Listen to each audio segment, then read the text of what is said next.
What's up, guys? Welcome back to Newswave. So one of the biggest revisions we saw for the Switch was, of course, that Switch OLED that added an OLED display as a big-time upgrade for handheld mode. Well, now it appears that the Switch Lite could be seeing a modification of its own to add that same feature. We're gonna go over that here today. Also, we are gonna be talking about Suicide Squad Kill the Justice League, as it seems like the situation there is actually getting worse heading towards its release this week. And we'll also be taking a look at Microsoft's most recent quarter for financial results, as turns out that Activision Blizzard acquisition helped out quite a bit. Guys, if you enjoy these videos, make sure to hit that like button, helps out a ton. And if new here to the Spawn Wave channel, make sure you subscribe down below. And we're gonna start today with Celeste, which was a breakout indie hit from, get this, 6 years ago. It doesn't feel like it's been that long, but it has, and as part of the 6-year anniversary, the team behind the game did release a free title that you can check out right now on Windows or Linux. We can see this posted up. This is over on MaddieMakesGamesInc.itch.io.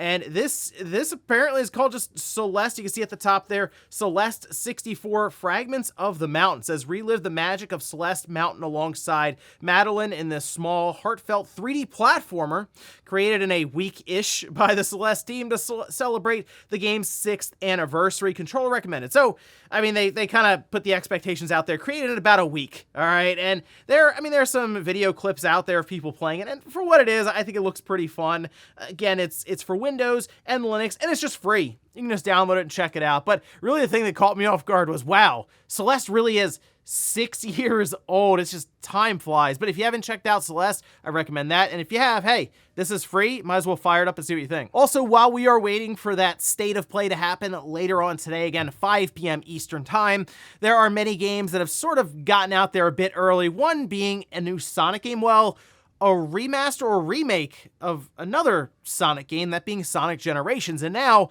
I'm curious how much of a remaster this will be, or even maybe how much of a remake, because we could have added content to this title. We can see this posted up. This is over on Twitter from Kuro says, regarding the Sonic game, from what I know, it is likely titled Sonic X Shadow or Sonic Cross Shadow Generations. Now, to compound on top of that, we have Necro Felipe saying that that's correct. And it looks like this is just kind of fan art that was put underneath of there. But there's also a URL that was spotted while it's not live yet, Sonic X Shadow Generations.com, and maybe later on today that'll go live. But that is interesting because, I mean, you look at Sonic Generations now, if you play it on the Xbox or PC, it actually looks pretty good. It's 4K, 60 frames per second, not on PlayStation or really a version on the Switch, so I guess you could look at it that way. It's like, oh, it'll just bring it up to all platforms. But in this case, adding something like Shadow, it's an interesting twist, I guess. I'm trying to figure out how they would make that happen. Maybe just you choose either Sonic or Shadow to play through the Generations game with maybe some added levels to it. But hey, I guess we'll find out later on today during that Sony State of Play, which again, happening 5 p.m. Eastern time. Oh, and as another drawback to that all-digital future, we have, of course, different delistings that'll happen for games, and it looks like the most recent one is Spec Ops: The Line. Now, this is over on Steam, where it just basically disappeared for sale. There's still a page there, it's just you can't buy it anymore, which is odd. Now, people started to think about this online, discuss it, and they're like, oh wait, there was licensed music kind of mixed in there with some original stuff, so maybe that ran out. And we can see this posted up by Steven Totillo over on Twitter, where he says, a 2K rep tells me Spec Ops: The Line will no longer be available on online storefronts, as several partnership licenses related to the game are expiring. So yeah, sounds like music licensing again. This is clearly a big problem when it comes to just a digital storefront, and that's it. There is a physical version of Spec Ops: The Line, of course, on older platforms, and in fact, it is backwards compatible on the Xbox, but it's like capped in terms of its frame rate and resolution. So I don't know if we'll ever see any kind of remaster for that one, but at least as of now, if you already purchased it on Steam, you can still download it. You just won't be able to buy it anymore going forward, at this time. Maybe they'll bring it back, figure out the licensed music, but really how high of a priority for 2K do you think that is right now? And guys, with some of the quick news out of the way, let's get into the bigger stuff. Let's start right away with the Switch Lite and a really interesting idea for a modification for it. Now, if you have a Nintendo Switch OLED model, and especially if you upgraded from the standard red box or original LCD model, it's massive jump. I mean, it's really hard to go back and look at a regular Switch or even a Switch Lite, which is using an LCD screen. Well, it appears one person is going to try to figure that out, as we can see posted up this over on Twitter from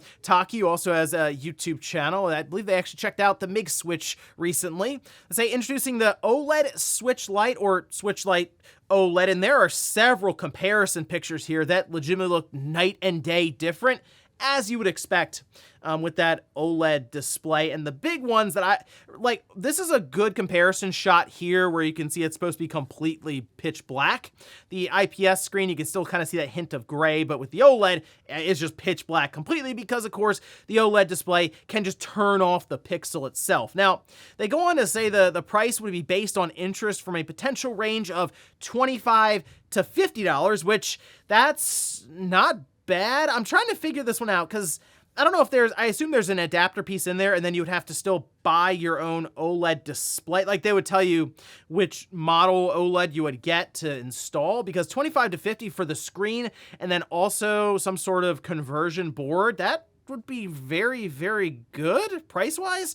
Say this is not a difficult mod to do. HDMI output is a potential feature, but it would be capped at 720p. That makes sense considering the Switch OLED doesn't expect to put out an image any larger or any higher in resolution like 1080p than 720p, so it would probably be reliant on whatever conversion board they're using in there, and then of course the image and the resolution that the Switch Lite would be putting out. But the thing about this is, one, I would have to see just how easy it is technically, because you are still switching out the screen, of course, which is bonded to the front capacitive touchscreen, so you have to separate that, and maybe you just replace that whole thing. I'm not really sure there. But also on top of that, the Switch Lite is a very popular system to just like hard mod with a mod chip, or I guess technically soft mod if you have the means to do that. But more or less, people will put like little Raspberry Pis in there, and it makes for a really cool device after you do modify it. And at this time, if you look at the used market for the Switch Lite, it's pretty affordable. You can typically find a Switch Lite used for like $120, so technically you get a used Switch Lite. And if you're just changing out the entire screen anyway, it would more or less make it look just about new with an OLED screen, and it come in under $200 and then get it modified. That's a pretty compelling package there. And again, the OLED is just such a large jump over the LCD. It would make a really cool handheld that would at that time feel like a true successor to the Vita, which of course had an OLED display back in 2011 that they did away with for an LCD. But either way, I'm going to keep an eye on this one. Very curious how this turns out and exactly what the process is here. So make sure you follow them over on Twitter or their YouTube channel for any further updates. And I'll keep an eye on this too, just to keep everyone up to date to see if we have maybe something we can do here on the channel, change out the LCD screen and a Switch Lite and replace it with an OLED. Next up, let's talk about Suicide Squad Kill the Justice League, as they're heading towards their official release this Friday. The game is technically out in early access if you're willing to spend $100 on like the premiere version of the game, which is not necessarily going over well online for multiple different reasons. One, we had that bug that we discussed yesterday. Well, since then, they have managed to repair that, and the game went back up again. It is reliant on servers, always online, live service, and all that. But it does appear that people, of course, weren't too happy about that, and this was covered by Windows Central. They have some questions around this one, but we could see here they say analytics firm McLuck recently published a meta-analysis of search trend data revealing a near 800% spike in searches revolving around refunding the game, triggered by the game's offline maintenance period. I mean, really, when a game comes out, I would expect just refund queries on search engines to jump hundreds of percent because the game's actually out. People have bought it, and they may want to try to get a refund for it. Now, didn't have a good launch, so clearly people would try to get their money back for it there, but still, I don't know, that seems kind of shaky. But what's not necessarily shaky in terms of reporting is the length of the game, as Destin from IGN said. It looks like Suicide Squad is going to clock in around 9 to 10 hours based on my capture time. Probably a little shorter if you don't do some boss fights with underleveled characters. And in fact, there's at least one playthrough. I think there's 2 full playthroughs that I've seen so far, actually, of the game. And yeah, it comes in anywhere between 9 to 10 hours if you just beeline the whole thing, which, yeah, people are going to look at that and say, wow, it took Rocksteady this long and the game technically is completed in less than 10 hours. Well, there's still other stuff to do in the game, and obviously they're going to try to keep that carrot on a stick in front of you, where they're going to do different multiplayer modes and side quests and different things to get loot. So this is an ongoing project for them. But the thing that was really surprising to me, if I read the title to people, like, it's called Suicide Squad Kill the Justice League. What do you think is going to happen in Suicide Squad Kill the Justice League? Well, you're probably going to kill the Justice League. And in fact, that's something that was going around. There are many major spoilers, obviously, but scenes that are depicting just that happening to different members of the Justice League, and it has not gone over well. I mentioned that yesterday, but it was very, very fresh at the time online of people posting these videos. Since then, these videos, these clips, have amassed tens of millions of views. I think one involving a beloved superhero got over 30 million views, and people are not happy at all with some of the stuff that's going on here. But I mean, you're technically playing as the bad guys, as the Suicide Squad, and they are living up to what you would expect from them when it comes to their antics and their attitude around the whole thing. But I haven't seen the ending to the game. Apparently there's some stuff obviously there that changes a lot of the things you're seeing in the game, and I don't know if I'm really willing to spend the money and play through the game right now. There's just so many other good games, and I feel like this is a title that is going to go the route of Gotham Knights, where I'm going to see it for like super cheap in just a month or two. This game isn't even out yet, and people already like hate the thing completely. So I think this is going to be a real rough point for Rocksteady, and people are worried that this might be the end of Rocksteady.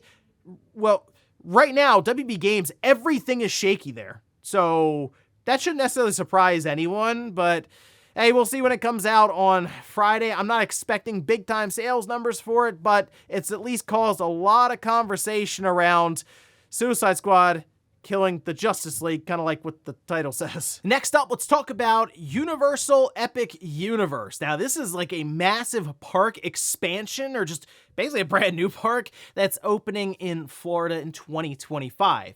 And this is really interesting because it shows the opening, finally, of Super Nintendo World that's at least within a decent enough distance to me to where I could technically go to it next year, and I may actually do that. But during the promo video, they showed off all different sections of this new concept, this new park that they're putting together here. And they have the Celestial Park, which is basically the area that you first walk into, and then it connects it's almost like a hub world, right? So you have your center area there with Celestial Park, and then you'll be able to go in any different direction to what they have kind of talked about as portals into these other big expansive worlds. So the Wizarding World of Harry Potter, of course, that's been very, very popular for them, so it makes sense that they would continue that there. How to Train Your Dragon, which is interesting. I wasn't aware that was that popular, but it's probably also something that I kind of missed as I got a bit older when that was really out there and popular. Dark Universe, this is kind of cool because it's going to be a horror theme park. Like, you don't really see that as much, so that could be kind of cool. It's just like Frankenstein, werewolves, Dracula, all that, so that's pretty cool. And then, of course, Super Nintendo World, which they showed Mario, Luigi, Princess Peach, and Donkey Kong. So I have to assume that the expansion that they're working on right now for Super Nintendo World in Japan with Donkey Kong will also be ready in 2025 for this Universal Epic Universe. And I mean, the promo was pretty cool. Again, seeing all the different ideas, especially Dark Universe, a horror-themed park. it looks fun. It does. And they have, of course, a big hotel in the middle of the whole thing. It's like 500 rooms. So technically you could book a week there and go to each different park on separate days. I think that's kind of how they're trying to at least market that right now. But hey, maybe people want to try to go to every single one in just a single day. But it looks fun. I'm, again, the most interested in Super Nintendo World just based on everything I've seen. And of course, it tying into video games. But looks like you could have a lot of fun down there. So it is opening 2025. It's about a year off. But maybe I will make the trip down there to Super Nintendo World. We'll take a camera and just kind of film the time there and have some fun. So about a year out, we'll see how it goes. And in our last bit of news, let's talk about Microsoft and their Q2 financials. This would cover the holiday period, so October, November, and December. As we know, Microsoft's their fiscal year wraps up at the end of June, so we're halfway through now. And in fact, it appears, believe it or not, adding Activision Blizzard into the fold actually raised their revenue quite a bit. Go figure. But we can see this posted up, this by Tom Warren, who was following along as the conference call was going on, as well as the reports were coming out, saying that Windows OEM revenue is up 11%, devices revenue down 9%. Seems kind of rough for, I guess, Surface laptops and those accessories and everything to go along with it. Gaming revenue up 49%. Again, Activision Blizzard. Then Xbox content and services revenue up 61%. Game Pass would be included in that one. Xbox hardware revenue is up 3%. A little surprising considering they did a lot when it came to discounting the Xbox Series X and S, but their revenue still up year over year for the hardware. Although they are technically anticipating a decline in hardware revenue going into next year. So we'll see how that goes, especially since they have some pretty big releases coming up here soon with things like Indiana Jones and Hellblade, and I'm sure many others.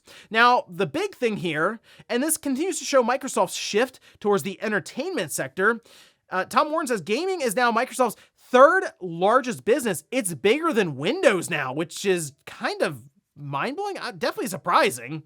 Microsoft made $62 billion in Q2 2024 fiscal. Gaming contributed $7.11 billion, more than the $5.26 billion from Windows. Which, to put into context, last holiday, which we're going to get Sony's numbers here in the next couple of weeks, but last holiday for Sony which would have been their Q3, was just under $9 billion. So Microsoft is getting closer to Sony despite having, less than half the number of Xboxes to PlayStations out there on the market right now. Kind of shows Microsoft's strategy currently shifting more and more away from just all the focus being on the console itself and more on the subscription and just the software side of things. In fact, we can see this also posted up, transcribed from their conference call with Satya Nadella, where they say, this quarter we set all-time records for monthly active users of Xbox, PC, as well as mobile, where we now have 200 million monthly active users, inclusive of Activision Blizzard King.